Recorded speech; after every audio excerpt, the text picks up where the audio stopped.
Well, hello again, everybody. This is John Norris at Trading Perspectives. As always, we have our good friend Sam Clement. Sam, say hello. Hey, John, how are you doing? Sam, I'm doing fantastically. How are you doing? I am doing great. I got to tell you, we're both doing much better than a lot of people are out in California right now. It's been an ugly scene, scary scene. It's been an ugly and scary scene, and of course, there's been a lot of hue and cry, hullabaloo, if you want to call it that, about just what California and Los Angeles' government did and did not do in order to help mitigate the damage caused by these fires. Yeah, and there's probably a lot that's still being figured out, but in general, I think the sentiment is, we're the best country in the world. People would say. I mean, we're the most developed. We have all this stuff, and we've still, they ran out of water. Reservoirs were empty. I mean, how does this happen in one of the biggest cities in the most developed country in the world? And one of the most important cities, not just biggest, but one of the most, an alpha city or an alpha minus city. I think it's really, truly the stories that you get off of just about every media website, regardless of political leanings, is you just kind of like hold your mouth open, like, how could this possibly happen? Now, before we get too much down into that, I do have to say this with my own personal feeling. Here's a caveat out there. Listen, government in California can't prevent forest fires. Sure. I mean, they just can't do it. We can call them wildfires, forest fires, whatever. Can't prevent that. The Santa Ana winds come every January, thereabouts, 90 miles an hour at times. Extra dry this year. Extra dry this year. They would not have been able to stop all the sparks from falling on the ground and some measure of wildfire activity. Just absolutely impossible. When a 90-mile-an-hour wind gets an ember from a fire, and it's going to go. And I get that. So not saying that Sacramento or Los Angeles has the ability to stop the Santa Ana winds from blowing or stop all fires, but it's, the fire hydrants, as you mentioned, not having pressure or being empty, and the San Ynez, I'm probably butchering that, reservoir, 117 million gallons being empty for over a year, waiting for repair since February of last year, just about a year. As you're absolutely right on that. And just, budget cuts to wildfires, which Los Angeles knows it's going to get, and then state budget cuts for, firefighter and firefighting activities. And it's just everything that's out there. And I would tell you that my personal take on this, Sam, is, having been a lot older than you, and this is my personal take, not necessarily the views of anyone else except for me, that it seems as though maybe the government isn't as efficient or as capable as it was maybe when I was a kid. And of course, I could be looking back on things with rose-colored glasses, waxing nostalgic, but I do remember, even like the post office used to have a saying, it's neither rain nor snow nor gloom of night will keep the post office from completing its appointed rounds. It snowed here in Birmingham on Monday, and I didn't get any mail. Yep. You catch my drift. So what is it? So that's my personal take. I mean, I'm in Gen X. I guess I'm born 68. I guess it started in 63, 64. So relatively one of the older members of Gen X. That's my take. It just seems like a steady sort of drip, drip, drip, drip. Things aren't as efficient as they were, and yet we're paying more for it. Mm-hmm. How do people in your generation view things like the government's response to the wildfires in California? I think you're seeing two thoughts around it. I mean, the general take is everybody is saying, like, it feels like this shouldn't happen, right? I mean, the extent of this, it feels like that shouldn't happen. I think everyone feels that. Some people are pointing towards and then focusing on, hey, State Farm canceled insurance policies or fire insurance policies and what have you, and it's the company's fault, and it's the companies and businesses and what have you. And then you have other people that are saying, hey, well, government, cut firefighter budgets, the reservoirs have been empty, all these things. There was bills that were passed to prevent these insurance companies from raising their rates. And so, I think everybody feels the same, that this shouldn't happen, but people are pointing fingers in different areas. But to me, it's hard to not just point it at exactly what you mentioned. I mean, government failures have led to the exacerbation of not only this issue, but countless others. And these wildfires, and I keep on wanting to say flowers, but it's wildfires come on the heels of really what maybe a lot of people would say sort of not the best response to Hurricane Helene in the Carolinas and elsewhere. And when you take a look at things, it's just like, is the government really capable of pulling it off? And then that begs the question, are we paying government too much for what it is? Yes. I mean, it seems it's kind of hard to argue with at this point. I mean, that things have gotten worse in so many areas, and the joke has always been like, go down to the DMV and do you want the people running the DMV running the country? Yeah. And they kind of are. And so I think that sentiment that you're not getting what you feel like you're paying for, and the cost and the taxes and everything seems to be going up and up and up, and you still have these failures at every level of government. You have local failures, you have state failures, you have federal failures across the board, and I think it just adds up. And then you have these big kind of blowout events that really shine a spotlight on it. It goes from being, I can't get a pothole fixed that's busting up tires, to, okay, now we have probably the most expensive wildfire in the history of America. More than likely. That shines a much bigger light on something that everybody has felt in some way or another. Now, what do you think success would look like after the last wildfire is put out? And apparently they're doing a better job of containing them here this week, but it's been over a week, obviously. What do you think success looks like for residents of Los Angeles County moving forward? Well, I wonder if this changes, because I think the status quo is often in place in lots of areas, and LA is not, they're pretty much the exact same way. I mean, they vote in the same people and the same policies, and we've started to see that shift in some areas. Yeah. It's not going from necessarily Democrats to Republicans in a city like San Francisco, but, it's going to a far left Democrat to a moderate Democrat. And so I wonder if this event shifts that sentiment more across. Again, this is a national conversation. So does it shift the voter base, the Overton window, whatever term you want to use, for the state of California as a whole? And it remains to be seen. But there's something. Caruso, who ran for mayor, his shopping complex was unharmed, and so I don't know the symbolism of that, but maybe that's something that changes. Well, when I take a look at all this and kind of take a look at just sort of overall sentiment regarding the fires in California, and I could be wrong on this.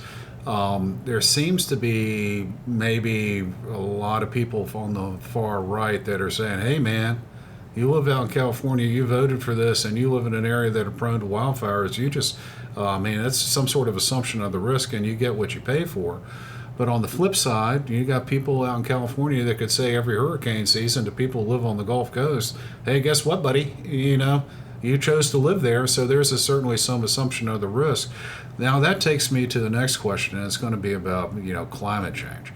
Whether or not all these things that we're seeing, these weather events, are truly due to some sort of massive climate change. And let me ask you, as a member of Gen Z or millennial, you're right on the cusp, how much of that is an excuse for government failure, and how much of it is, perhaps legitimate? Look, there may be truth to it, there may not. I have zero way of knowing that. It's like to even have an opinion on that is kind of like, I have an opinion on astronauts. I mean, I have zero expertise in this thing. And so, whether that's the case or not, it is undoubtedly used as an excuse for what goes on. I mean, we've talked about, look, these insurance companies are some of the best risk managers in the world. That's what they do. That's what they're paid to do. And they have their money, every dollar on the line for that. Yeah. And so when you see these companies that can't raise their policy rates, and so therefore they cancel them, that is them saying the risks of these things are going up. And they've talked about brush and underclearing and cutting back and the things you have to do. Burying power lines. All these things that could be done, and they just haven't.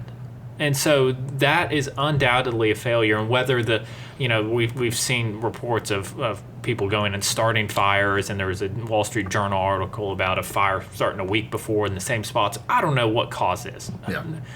maybe climate change makes it worse. Who knows? That's whether it does or doesn't discount the fact that here and now in the present, and the thing that can be changed is the government failure around it, and using that as an excuse is just exacerbating the issue and kicking the can down the road, because you have countless people, I mean, pretty large percentage probably saying this is climate change, this is it, and whether that's the issue, whether that's part of it or not, is discounting the thing that we can change here and now with a vote. Well, I would tell you this. I mean, in terms of my generation, perhaps this is just me again, and Sam's opinion on climate change and mine are just ours alone, and not necessarily those of Oakworth Capital Bank or any of our associates or shareholders or directors, anything like that. I would tell you that my view on this, in terms of whether this is caused by climate change, is very similar to yours. I certainly don't know, but I will also tell you that I don't think you can have 7 to 8 billion people walking around on the planet that all need to be clothed, fed, housed, shot, all that stuff. And it's not going to have some kind of impact on the environment. I mean, it's just, I don't see any way around it. It has some kind of impact on the environment. It serves the reason that it could have some impact on the overall global climate. Okay, fine, that's fair. Fair enough. That's the way I feel about it. I don't know what we do about it other than reduce the number of people on the earth, and I'm not volunteering to go first. There you have it. Fair enough. Now, with that being said, blaming climate change, in my opinion, as the reason why everything is burning down around you is kind of like playing poker in some ways. You know, it's kind of like, I didn't win this hand because all the aces were given out in the previous hand. Mm-hmm. It doesn't really matter. Yeah. You know, you got to play the hand you're dealt. And if this is the hand that you're dealt, you have to take extraordinary steps. You have to take greater steps than what you did previously.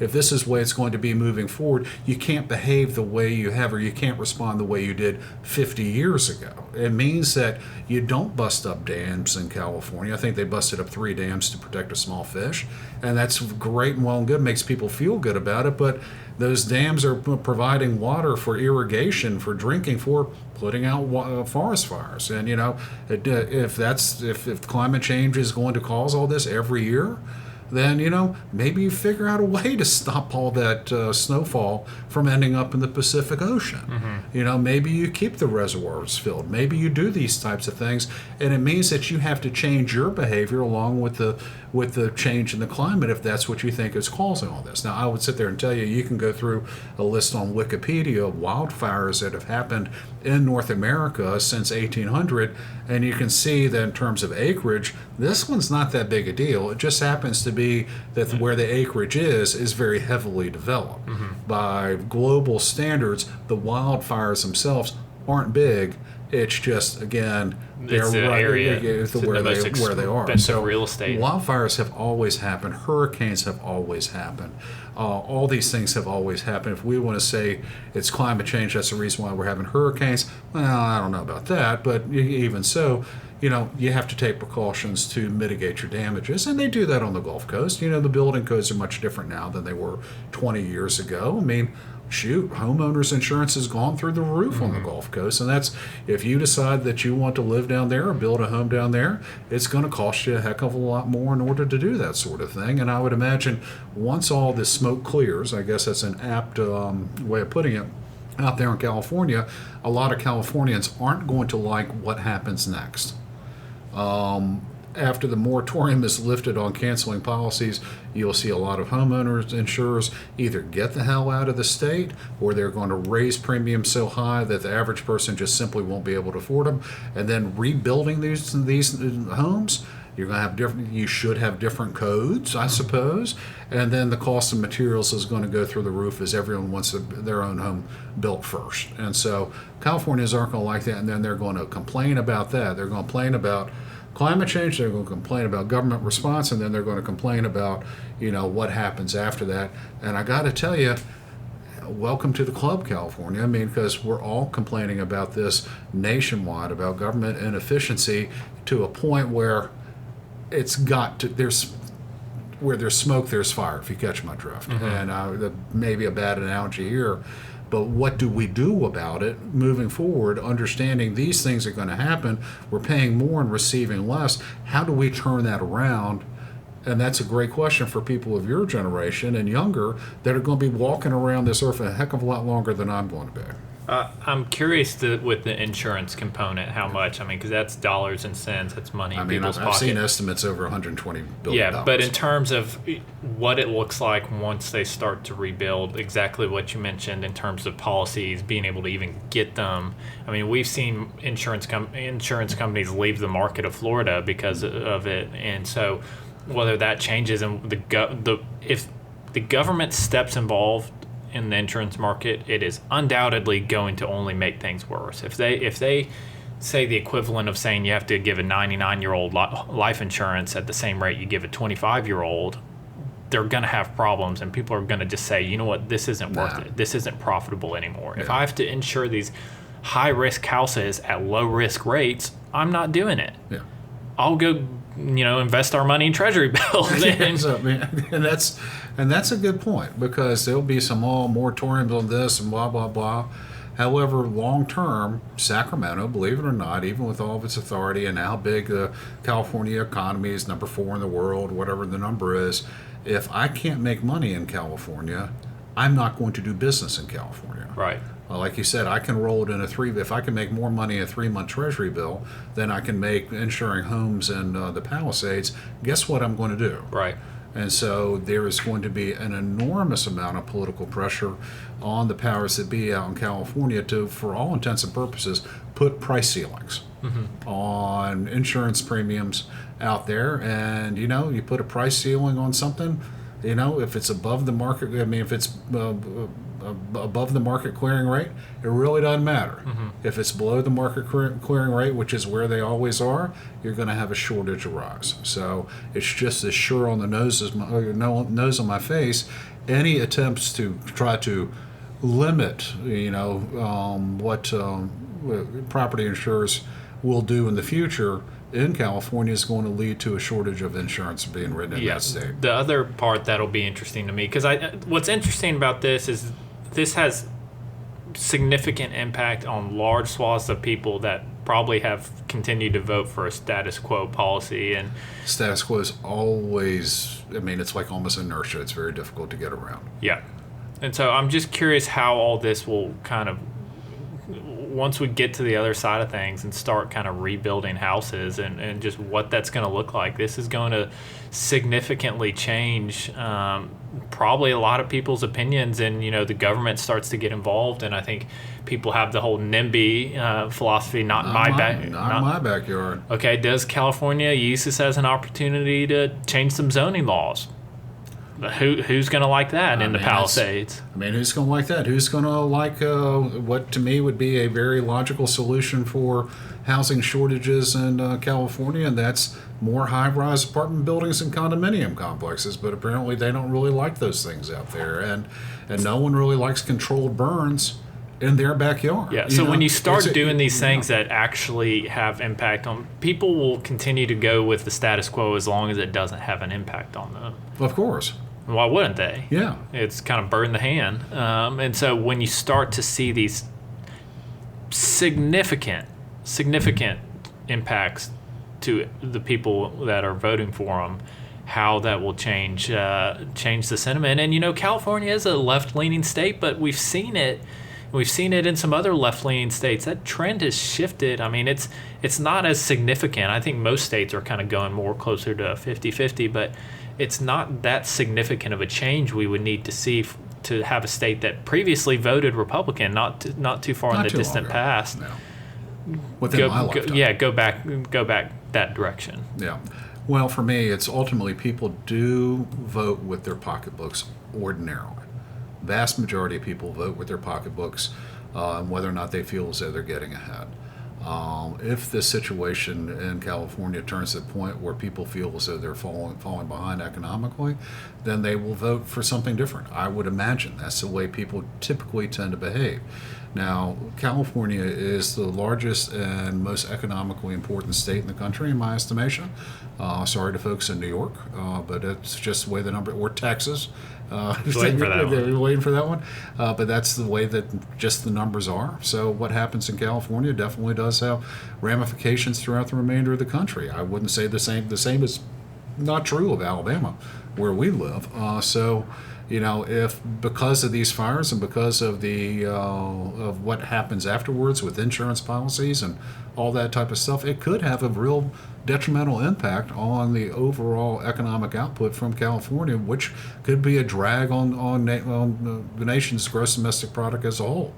And so if that remains to be seen. And it also remains to be seen what home builders are going to be able to do in California if we don't have some changes to zoning laws. The Coastal Commission, all that type of stuff. From what I understand and what I have read, it appears as though the cost of regulations and doing business for home builders in California, just dealing with the red tape, adds something like 50% or more to the cost of building a new a new home out in California. If they don't change that, people are going to hate what's going to happen when they go to try to rebuild Los Angeles County. I agree.